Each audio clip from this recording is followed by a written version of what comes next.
शरद कोकास की लंबी कविता पुरातत्ववेत्ता सन 2005 में पहल पुस्तिका के अंतर्गत प्रकाशित हुई थी।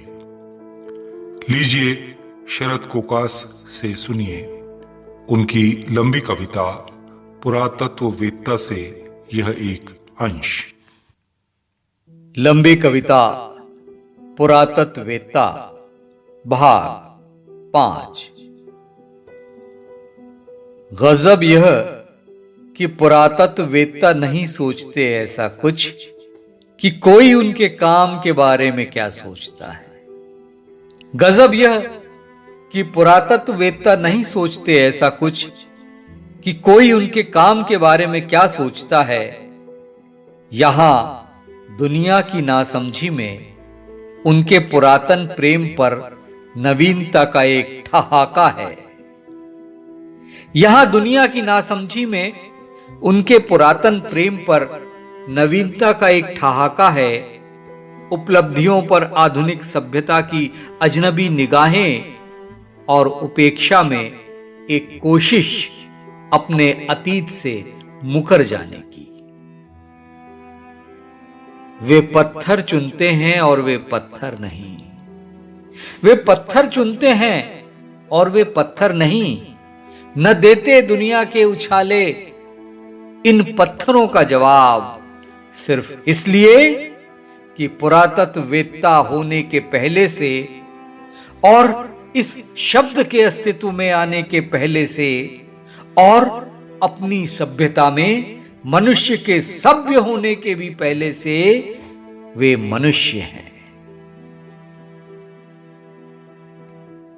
पशु पक्षी पेड़ कीट पतंगों और जीवाणुओं से भरी यह दुनिया, जहां ताकतवर ही जीने का हकदार है, जहां खुद की आजादी में निर्बंध होने की चाह है, मगर जिसके अस्तित्व में अब भी एक अनिवार्य शर्त है संघर्ष। वहां मनुष्य के रूप में जन्म लेने का अर्थ उन्हें ज्ञात है, और यह भी कि जीवन पहली और अंतिम बार मिला है, कि जीवन पहली और अंतिम बार मिला है।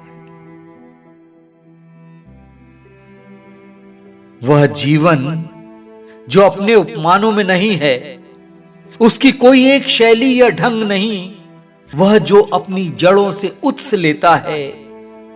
जीव द्रव्य में तैरते हैं मनुष्य के स्वप्न, दिमाग की घाटी में चमकती है अतीत की अनुभूतियां। जब एक दिन उसने आग पकड़ने की कोशिश की थी, जब एक दिन उसने आग पकड़ने की कोशिश की थी, इसलिए कि वह उस वक्त की सबसे चमकदार चीज थी। और स्त्री की देह से निकलता मांसपिंड देख चौंका था वह। स्त्री की देह से निकलता मांसपिंड देख चौंका था वह। यह क्या बला है उससे मिलती जुलती। और हक्का बक्का बैठा था वह अपने सहोदर की लाश के पास, कि उसे नहीं पता था मौत क्या होती है। उसे नहीं पता था मौत क्या होती है। ऐसे ही आश्चर्य लोक में प्रवेश से उनकी यात्रा का प्रारंभ है, जिसके समाप्त होने की कोई समय सीमा नहीं है।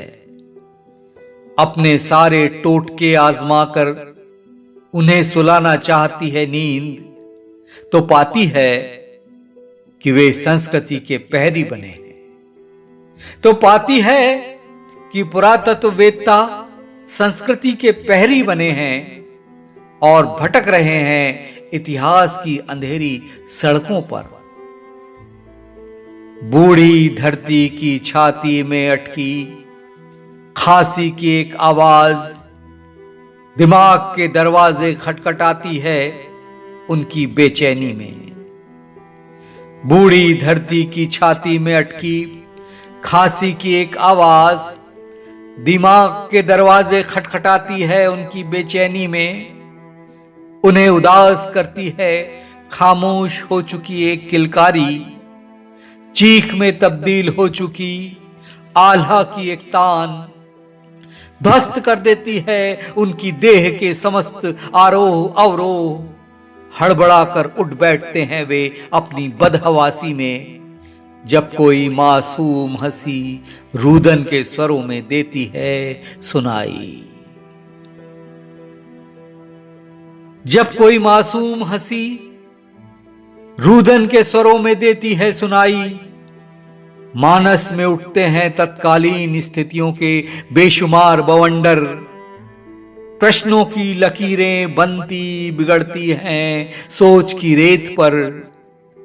फटी हुई तस्वीरों से भरा अतीत का एल्बम लिए बच्चों सी मासूमियत में करते हैं पुरातत्ववेत्ता अपने पुरखों से सवाल। करते हैं पुरातत्ववेत्ता अपने पुरखों से सवाल, किसकी बेटी झूल रही थी पालने में उस वक्त? किसकी बेटी झूल रही थी पालने में उस वक्त, जब ध्वंस के दबाव से ठहर गई थी जीवन की सांसें? किसकी रोटी पकने से पहले जला दी गई थी बस्ती? किसका खिलौना कुचला गया था घोड़े की टापों के नीचे? किसकी डोली उठने से पहले उजड़ गई थी मांग? किस बच्चे ने दुनिया में आने से पहले मूंद ली थी आंखें? किसके सपने बहा ले गई थी उफनती उमड़ती नदी? क्या यम के भैंसे पर सवार होकर आई थी मौत? ले गई थी नन्ही जवान और बूढ़ी धड़कनें एक साथ, जिनके हाथों में अलग अलग छोटी बड़ी जीवन रेखाएं थीं। ले गई थी नन्ही जवान और बूढ़ी धड़कनें एक साथ।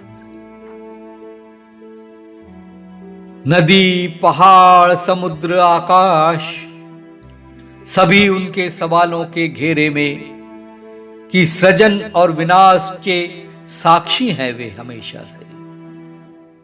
नदी, पहाड़, समुद्र, आकाश, सभी उनके सवालों के घेरे में कि सृजन और विनाश के साक्षी हैं वे हमेशा से। पूछते हैं वे बार बार, पूछते हैं वे बार बार यही प्रश्न मिट्टी की परतों से। कितनी बार बस्तियों के बसने उजड़ने का तमाशा चला, कितनी बार आपदाओं ने मनुष्य का विश्वास छला। कितने बचे, कितने मारे गए विध्वंस के क्रूर हाथों, कितनी सदियों तक जारी रहा यातनाओं का सिलसिला, कितनी सदियों तक जारी रहा यातनाओं का सिलसिला। प्रश्न मंच से पूछे गए इस तरह के सवालों के जवाब देना धन कमाने का एक रोचक खेल हो सकता है हमारे लिए। सत्ता के इतिहास बोध का भ्रम पैदा करता हुआ एक प्रश्न पत्र हो सकता है आईएएस की परीक्षा में आने वाला। लेकिन पुरातत्ववेत्ता जानते हैं सवाल सिर्फ सवाल के लिए नहीं है। इन्हीं सवालों के जवाब में जन्म लेता नजरिया मुकम्मल करेगा आने वाली दुनिया का सही मानचित्र। इन्हीं सवालों के जवाब में जन्म लेता नजरिया मुकम्मल करेगा आने वाली दुनिया का सही मानचित्र। जमीन की गोद में पलती हुई शताब्दियां उनके स्पर्श से जाग उठेंगी कच्ची नींद से। अपनी कठोर हथेलियों को थोड़ा सा नर्म बनाकर वे उन गालों को थपथपाएंगे जिन पर आंसुओं के निशान होंगे। समय के अवचेतन में होगा बीते कल का भग्न विचार, जिसे अपनी खुरपी से कुरेद कर बाहर निकालेंगे पुरातत्ववेत्ता। अपने ब्रश से हटाएंगे उस पर जमी रहस्य की धूल, उसका टूटा हुआ भविष्य जोड़ेंगे, एक आकार देंगे उसके रूप को। मानव की अंधश्रद्धा पर जीवित मांत्रिक या देवता की तरह वे उसमें प्राणों के संचार का छद्म प्रयास नहीं करेंगे। मानव की अंधश्रद्धा पर जीवित मांत्रिक या देवता की तरह वे उसमें प्राणों के संचार का छद्म प्रयास नहीं करेंगे। ठहरे हुए कालचक्र में ठहरा हुआ वह क्षण उन्हें स्वीकार होगा। अचेतन में आरोपित होगी उनकी समस्त चेतना। काल की स्थिरता में ज्ञान की गति का संक्रमण होगा। काल की स्थिरता में ज्ञान की गति का संक्रमण होगा।